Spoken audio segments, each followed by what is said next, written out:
In the current market, there are three kinds of consultants. One, the former admissions officers. The second, MBA alumni who is doing editing as a side gig, and some in a full-time role. The third are consultants who themselves are writers and editors like us.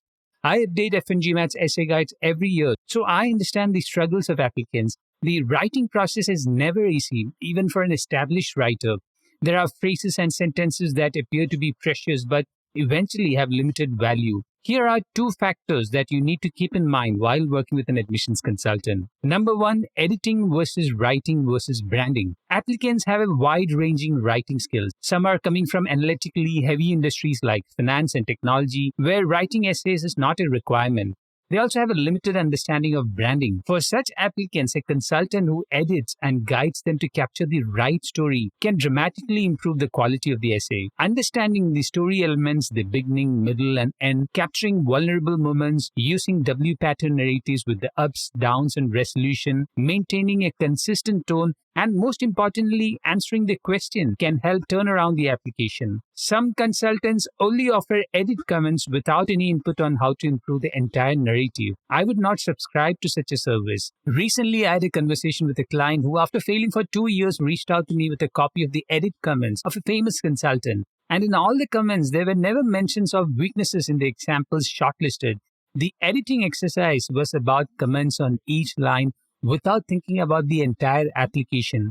With a completely rebranded application, I could help the client get interview invites from 3 top schools this year. So, if branding is wrong, any great lines are not going to turn around the chances. You should always understand that application is all about branding, storytelling, and corrective actions. If one of them is missing or the branding is based on a cliched top-level strategy, it will be seen in the essay. Number 2, M7 versus T15. This is a common complaint against consultants. Many push applicants to aim higher. Even I do that. It's a 50-50 outcome. Some got into M7 schools, some didn't get the desired results. But the ones who got into M7 would have never applied hadn't I pushed the person to apply.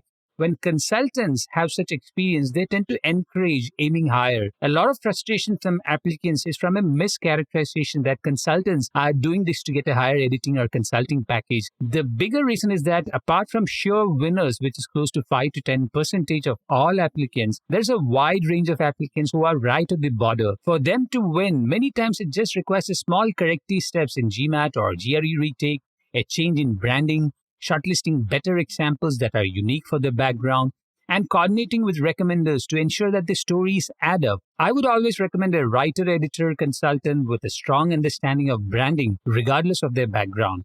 To realize a consultant's grasp of branding, you must talk to a lot of consultants and ask about your profile weaknesses. There are genuine weaknesses that cannot be mitigated with short-term engagements or any great essays. Consultants who are honest will share the weaknesses that can limit your admission chances to M7 or T10 schools. For a free 10-minute consulting session with me, Atul Jose, about your profile or MBA application essays, contact me at store.fngmat.com/contact-fngmat.